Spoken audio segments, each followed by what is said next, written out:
காத்து நல்லா அடிக்கி வைக்கவே தெரியல பாத்தீங்களா லட்சுமிக்கா. பேசாம இங்கேயே இருந்துடலாம் போல இருக்கு.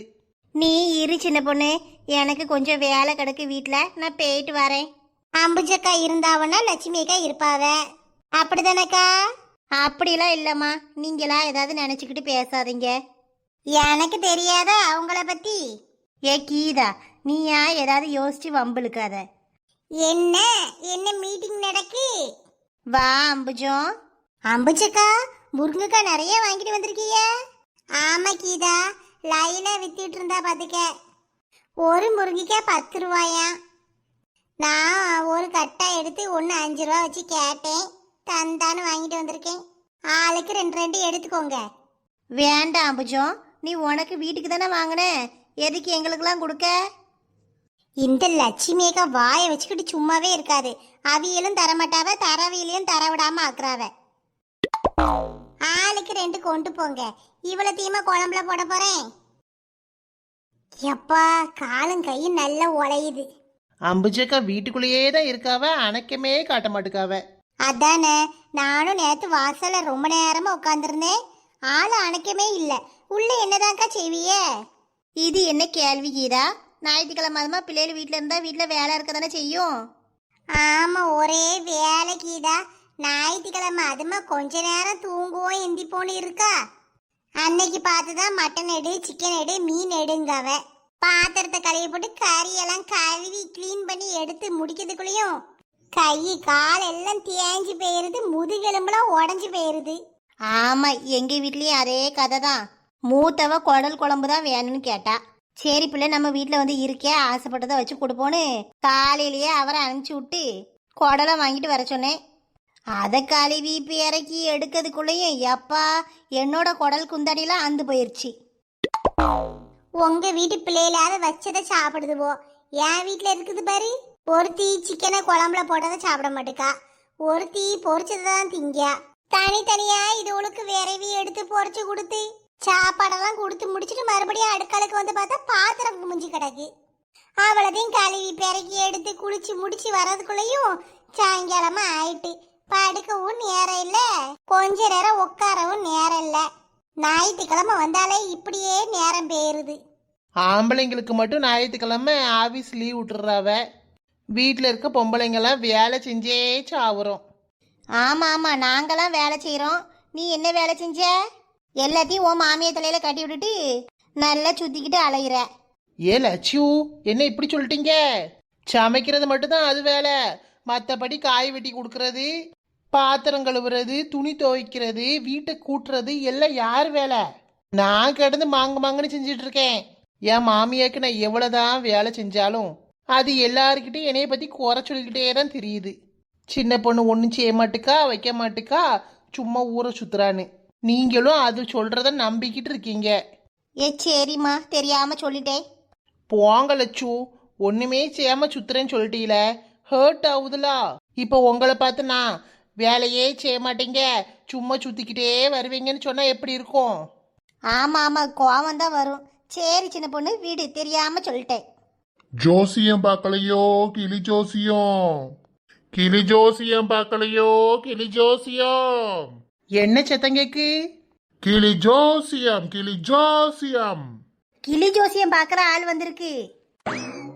பாப்பமா அம்புஜம், என்னத்தையாவது 1க்கு 2 சொன்னா மனசு சங்கடமா போயிரும் லட்சுமி. என் மனசுல ஒரு விஷயம் இருக்கு, அதை கரெக்டாக சொல்றாரா இல்லையான்னு பார்க்கணும். வாயன் அம்புஜம் போய் பார்த்துட்டு வருவோம். இவ்வளோ சொல்லிட்டே கேட்க மாட்டேக்க. சரி வா போய் பார்ப்போம். நீயும் வா சின்ன பொண்ணு. 4 முடி போகுமா? ஆமாம்மா வா சின்ன பொண்ணு, போய் கேட்டு வருவோம். என் வாழ்க்கை எதை நோக்கி பயணமா போயிட்டு இருக்குன்னே தெரியல. ஜோசியம் பார்த்து அதையாவது தெரிஞ்சுக்குவோம் வாங்க. ஜோசியம்லாம் பார்க்க வேண்டாம் 4 முடி, என்கிட்ட கேட்டால் நானே சொல்லிடுவேன். நீ என்ன சொல்லுவேன்னு எனக்கே தெரியும், பெசாட்டி மூடிட்டு வா. கிளி ஜோசியம், ஜோசியம் பார்க்கலையோ ஜோசியம். பேர போறாரு, நிறுத்துங்க. ஏன் அண்ணாச்சி நில்லுங்க. நாங்க வாரோம், நில்லுங்க. எங்க போறாளுவோ? ஏடிகளா நில்லுங்க. ஜோசிக்கார அண்ணாச்சி நில்லுங்க. போடிட்டாளுவோ சரசு. மனசுக்குள்ள பெரிய குமரின்னு நினைப்பு, அங்கேயும் இங்கேயும் ஓடிக்கிட்டு தான் அலையிறாளுவ. ஏ அம்புஜம், ஏ அம்புஜம். ஆ என்னக்கா, எங்க போறீங்க? கிளி ஜோசியம் பாக்குற ஆளு வந்துச்சு. அந்த அந்த அடுத்த தெருல நிக்குது. அதான் போய் பார்க்க போறோம். ஆமா, அவன் துட்ட புடுங்கிறதுக்கு என்னத்தையாவது சொல்லுவான். ஆத்துல அத கரைங்க, அந்த கோயிலுக்கு போங்க, இந்த கோயிலுக்கு போங்கன்னு. இத போய் நம்பிக்கிட்டு பார்க்க முடியுமா? பேசாம ஜாதகத்தை எடுத்துட்டு போய் ஜாதகம் பார்க்க வேண்டியதானே. அதுக்கெல்லாம் எங்க நேரம் இருக்கு? சும்மா போய் பார்த்துட்டு வாரோம். வா அம்புஜம், பேர போறாரு. வாரேன் லட்சுமி, வா போவோம். வீட்டுல ஒரு வேலை சொல்லி பார்க்க மாட்டாளுவோ.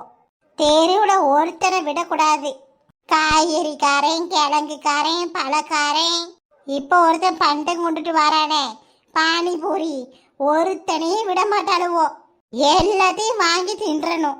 ஆமா, ஏன் மருமவ என்ன சும்மாவா? இவ்வளவு கூட சேர்ந்துட்டு என்ன ஆட்டம் போடுறா?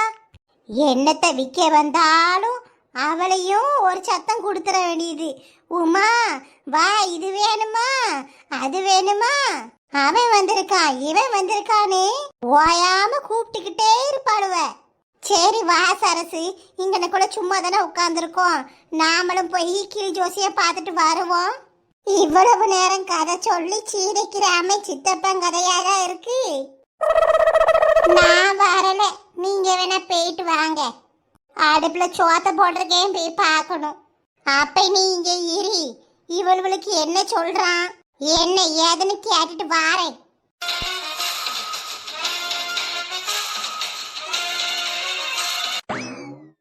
ஜோசியம் பார்க்கலையோ?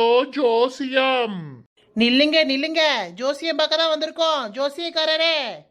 பார்க்கலாமா? வந்து இருங்க. ஒரு ஆளுக்கு எவ்வளவு? ஒரு ஆளுக்கு பார்க்க 100 ரூபா. ஏ அம்மாடி, 100 ரூபாயா? நம்மளுக்கு வேண்டாம். ஏன் நாலுமுடி? ஏ சின்ன பொண்ணே, உனக்கு ஒன்றும் தெரியாது. ஜாதகம் பார்க்கறதுக்கே 100 ரூபா தான் கேட்காவ. இவர்கிட்ட பேரை மட்டும் சொல்லணும். அந்த ஆளு கிளிக்கிட்ட சொல்லி சீட்டு எடுத்து தர போறாவ. அது எடுத்து போடுற சீட்டை போய் இந்த ஆள் பார்த்து சொல்றதுக்கு 100 ரூபாயா? அதுவும் கரெக்டு தான். அப்ப வேணாம், போங்க போங்க. ஏ சின்ன பொண்ணு, நான் பார்க்கணும்னு சொன்னோம்ல, அந்த ஆளை போக சொல்ற. ஒரு ஆளுக்கு 100 ரூபாய் கேட்காரு லட்சு. கொஞ்சம் வேணா குறைச்சிக்கிறேன், பாருங்க. எவ்வளோ குறைப்பீங்க? 50 ரூபா போட்டுக்கிறீங்களா? 4 பேரும் பார்க்கும். உங்களோட தலைவலியா இருக்குமா? இதுக்குதான் இந்த ஊர் பக்கமே வரமாட்டேக்கேன். என்ன தலைக்கு 80 ரூபா வச்சு வாங்கிக்கோங்க, பாருங்க. ஆட்டுமா, உட்காருங்க. முதல்ல யாருக்கு பார்க்கணும்? ஏ லட்சு, முன்னாடி வாங்க, நீங்க தானே பார்க்கணும்னு சொன்னீங்க. நீ ஃபர்ஸ்ட் பாரு சின்ன பொண்ணு, நான் கடைசியா பாத்துக்கிறேன். நாலுமுடி, நீங்க முதல்ல பாருங்க. என்னையவே எல்லாத்துலயும் இழுத்து விடுவா. சரி, எனக்கே பாருங்க. பேரு கீதா. பச்சைக்கிளி, கீதாங்கிற பேருக்கு நல்ல சீட்டா எடுத்து கொடு. பச்சைக்கிளி, பொறுமையா யோசிச்சு நல்ல சீட்டா எடுத்து கொடுப்பா. குடி குடி. பேரு கீதா. உங்களுக்கு இந்த வருஷம் கல்யாண யோகம் கைகூடி வரப்போகுது. உங்க மனசுக்கேத்த மகராசே உங்களை தேடி வந்துகிட்டு இருக்கான். ஐயோ ஜோசியக்காரரே, நல்லா பாருமியா. சின்ன பொண்ணு, ஃப்ராக் போட்டு நல்லா இளமையா இருக்கிறதுனால எனக்கு கல்யாணம் ஆகலன்னு நினைச்சுக்கிட்டாரு. ஐயோ, வெக்க வெக்கமா வருது. சிம்ரன் மாதிரி இருக்கல்ல.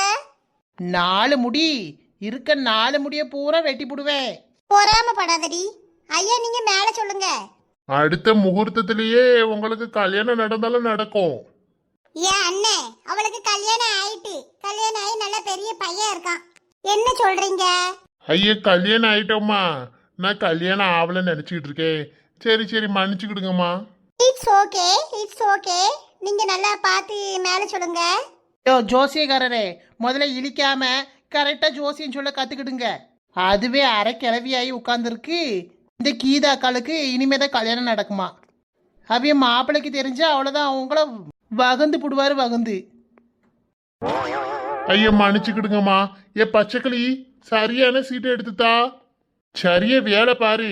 ஒழுங்கா வேலை பார்க்கலன்னா உனக்கு சோறு கிடையாது. ஆமா,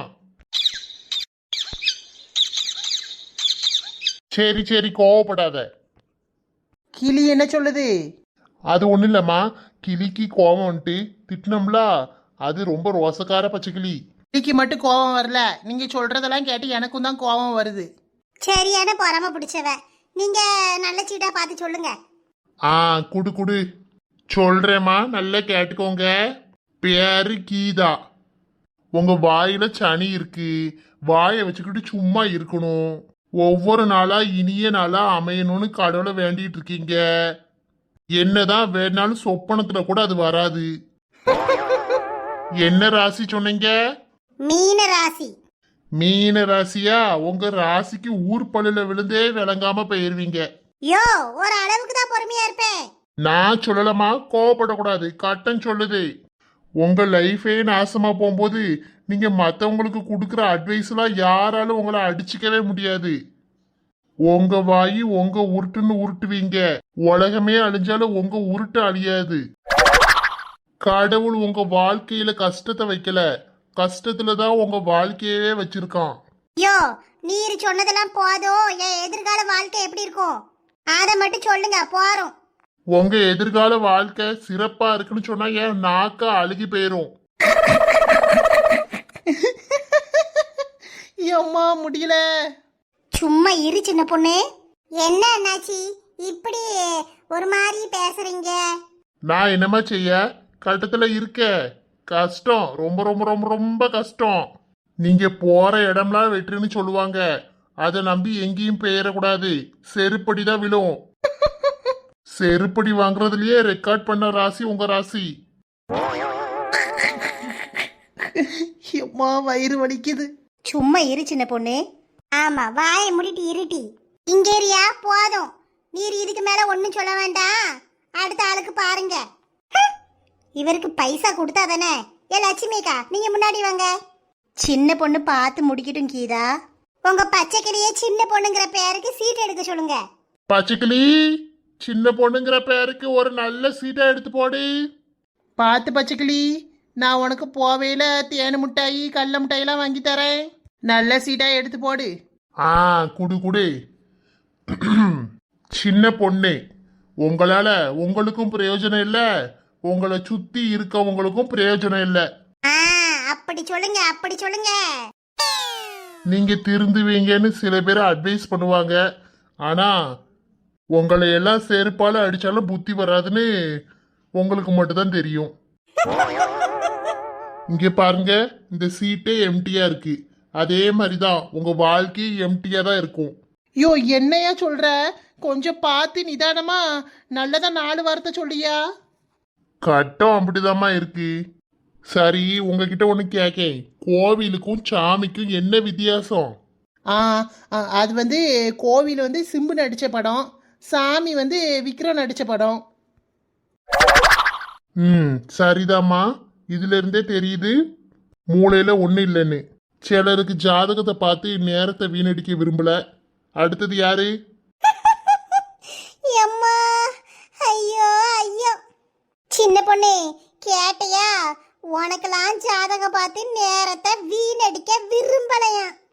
4 முடி ரொம்ப ஆடாதீங்க. இப்படிலாம் சொன்னா உங்களுக்கு ரூபா தர முடியாது. காசு வேணும்னா எனக்கு ஒழுங்கா சொல்லுங்க. ஏரி அடி கபிலா, இது நம்ம காலம்னு சொல்லுவாங்க. உங்க கூட இருக்கிற தோழி. ஆனா ஏறிகிரி அடிச்சிடாதீங்க. 5 வருஷத்துக்கு வாழெல்லாம் சுருட்டி வச்சுட்டு இருந்தீங்கன்னா பொழைச்சிக்குவீங்க. அப்படியா? அப்படிதான். சேர்க்க சரியில்லை, பாத்துக்கிடுங்க. 4 முடி உனே தான் சொல்றாரு. யோ, அது இதுன்னு சொல்லி எங்க ஃப்ரெண்ட்ஷிப்பை பிரிக்க பாக்குறீரோ?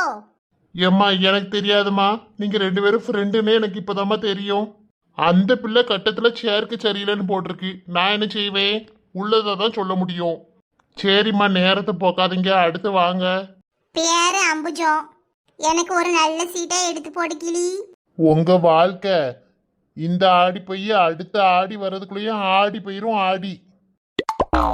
என்ன அண்ணாச்சி பொசுக்குன்னு இப்படி சொல்றீங்க? ஆமாம்மா, ஆமா, கஷ்டகாலம். இந்த ஜோசியக்காரருக்கு யாரோ வாயில சூனியம் வச்சு விட்டாங்கன்னு நினைக்கேன். உறவுகள் போடுற நாடகங்களுக்கு மத்தியில நடிக்க தெரிஞ்சவன் பொழைச்சிக்கிறான், நடிக்க தெரியாதவன் நரகத்துல வாழ்றான். எல்லாம் விதி விளையாட்டு. என்ன சொல்றீங்க? ஒண்ணு வேளங்கல. புரியாத புதிரதாம இருக்கும். வெள்ளி செவ்வாய் அம்மன் கோயில்ல போய் விளக்க போடுங்க, எல்லாம் சரியாயிரும். என்னையா இப்படி மனசை நோகடிக்கிற மாதிரி சொல்றீரு? என் வீட்டுக்காரருக்கு எப்படி இருக்கும், என் பிள்ளைங்களுக்கு எப்படி இருக்குன்னு சொல்லுங்க. அவங்க வாழ்க்கை அமோகமா இருக்கும். தொட்டது தொடங்கும். என் பிள்ளை காலேஜ் படிச்சு முடிச்சிட்டா, நல்ல வேலை கிடைக்குமா? கண்டிப்பா கிடைக்கும். அதான் சொல்லிட்டேனம்மா, தொட்டது தொடங்கும். அடுத்து எனக்கு பார்க்கணும். பேர சொல்லுங்க. எனக்கு பார்க்க வேண்டாம், என் மவளுக்கு தான் பார்க்கணும். பேரு காருணியா. கல்யாணம் ஆயிட்டா? ஆமா, கல்யாணம் ஆகி 1 வருஷம் முடியல. அவளுக்கு வாழ்க்கை எப்படி இருக்கும் என்னன்னு சொல்லுங்க. அவளுக்கு பிடிச்ச பையனை தான் கல்யாணம் பண்ணியிருக்கா.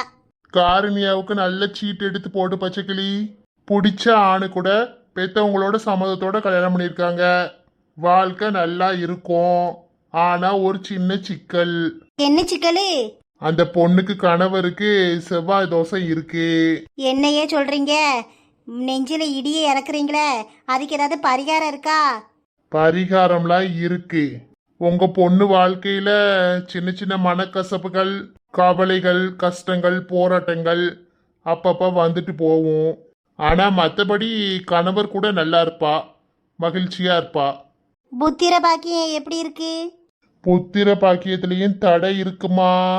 மாப்பிள்ளைக்கு செவ்வாய் தோஷம். என்ன அம்புஜம், இவர் இஷ்டத்துக்கு என்னென்னமோ சொல்றாரு. இரு லட்சுமி, அவர் வாயிலிருந்து என்னதான் நல்லதா வந்திருக்கு கேப்போம் போரு. என்ன இப்படி பூசுக்குன்னு சொல்லிவிட்டீங்க? அதுக்கு என்ன செய்யணும்? அதுக்கு என்கிட்ட ஒரு பரிகாரம் இருக்குமா? அதை செஞ்சீங்கன்னா கண்டிப்பா அடுத்த 10 மாசத்துல குழந்தை பிறக்கும். என்ன பரிகாரம்? என் பிள்ளைக்காண்டி நான் என்ன வேணாலும் செய்வேன். அதுக்கு தான் ஒரு தகடு வச்சிருக்கேன், அதை வாங்கிக்கோங்க. காலையில விடிய காலையில சேவல் கூவதுக்கு முன்னாடி எந்திரிச்சு ஆத்தாங்கரைக்கு போய் அந்த தகடு கூட ஒரு லிஸ்ட்ல பொருளெலாம் எழுதி தரேன். அந்த பொருளெல்லாம் வாங்கி கூட ஒரு ஆளை கூட்டு போய்க்கலாம். கும்பலாக போகக்கூடாது. இது எல்லாத்தையும் ஒரு மஞ்சள் கலர் துணியில நல்லா கட்டி கூட இந்த தகடையும் வச்சு கட்டிட்டு திரும்பி பார்க்காம நேராக போகணுமா. போய் ஆற்றுக்குள்ளே இறங்கி நல்ல சாமியை வேண்டிட்டு 3 சுற்றி சுற்றிட்டு இந்த தகடு வச்சிருக்க மூட்டையை விட்டுட்டு வரணும். விட்டுட்டு வந்தீங்கன்னா உங்கள் கஷ்டம் அனைத்தும் தண்ணியோட தண்ணியாக போயிடும். உங்கள் பிள்ளைக்கு பிடிச்ச வேனையும் போயிடும். என்னெல்லாமோ சொல்லி காசை கறக்க பார்க்காரு நினைக்கேன். தகடு சொன்னீங்களே, அது என்ன விலை? என்ன தகடு? தங்க தகடா? தங்கம் விற்கிற வலைக்கு தங்க தகடுலாம் இல்லைம்மா. இது பல பல முனிவர்களால யாகங்கள் செஞ்ச ஒரு எந்திரம். செம்பு எந்திரம்மா, தங்கம் கிடையாது. விலை 5000 ரூபா. ஏ அம்மா, 5000 ரூபாயா? ஆமா, இந்தாங்க பாருங்க இந்த தகடை. இந்த தகடை தான் கொண்டு போய் ஆத்துல விடணும். விட்டீங்கன்னா வந்த வினையும் வரப்போற வினையும் தண்ணியோட தண்ணியா கலந்து போயிரும். ஆனா யாரு பாதிக்கப்பட்டிருக்காங்களோ அவங்கள வச்சுதான் செய்யணும். பரவாயில்ல, 5000 ரூபாயா இருந்தாலும் பரவாயில்ல, 10000 ரூபாயா இருந்தாலும் பரவாயில்ல, எனக்கு தாங்க. ஏன் லட்சுமி, உனக்கு மண்டைக்கு வழி இல்லையா? அவரே காசு கொடுங்க வழியை பார்க்காரு, நீ வேற. அதெல்லாம் ஒன்றும் வேண்டாம். நம்ம பிள்ளைக்கு ஒன்றும் இருக்காது. நம்ம பிள்ளைய பற்றி நம்மளுக்கு தெரியாதா? நல்ல சாதகம்லாம் பார்த்து எடுத்து தானே கல்யாணம் பண்ணோம். அதெல்லாம் ஒன்றும் இல்லை. வேணாம் அம்புஜம், இவர் சொன்னதுலேருந்து மனசெல்லாம் அப்படியே வலிக்கி நெஞ்செல்லாம் ஒரு மாதிரி பாரமாக இருக்கு. பிள்ளைக்கு நாளைக்கு ஒன்று கிடக்க ஒன்று ஆயிடக்கூடாது. எதாக இருந்தாலும் பரவாயில்ல, துட்டு போனால் போகட்டு. அதை வாங்கி பரிகாரத்தை பண்ணிடுவோம். ஏ லட்சு, அவர் ஒரு டுபாக்கூர் கிளி ஜோசியரு, நம்பாதீங்க. வேணாம் வேணாம், யார் சொன்னாலும் நான் கேட்க மாட்டேன். எனக்கு அதை வாங்கி பரிகாரத்தை செய்யணும். நீங்கள் அதை கொடுத்துட்டு போவாங்க, துட்டை கொஞ்சம் குறைப்பீங்களா? ஆமாம்மா, ஒரு 500 ரூபா வேணா குறைச்சிக்கிறேன். 4500 ரூபா தாங்க. நான் ரூபா போய் எடுத்துட்டு வரேன். ஏ லட்சுமி அக்கா, நில்லுங்க. அட லட்சு, ஓடுது பாரு. இங்க ஏரியா அது இதுன்னு சொல்லி எங்க லட்சுமி அக்காவை நோகடிக்கிற மாதிரி சொல்லிட்டேர்லா. இங்க இருந்து எப்படி போறேன்னு நான் பாக்கேன். சும்மா இரு சின்ன பொண்ணு, ஏதோ பரிகாரம் செய்யணும்னு சொல்றாருலா, செஞ்சிருவோம். அப்புறம் சின்ன பிள்ளை வேற, அது இப்பதான் கல்யாணம் முடிச்சு கொடுத்துருக்கு. அவ வாழ்க்கை நல்லா இருக்கணும்ல, விடு. ஆமா, ஏதோ தகடு தகடுன்னு சொன்னீரே, கையில வச்சிருக்கீரோ? ஆமா ஆமா, என்கிட்ட தான் இருக்கு. கையில வச்சுக்கிட்டே கொள்ளை அடிக்கிறதுக்கு சுத்த வேண்டியது சரிதான்.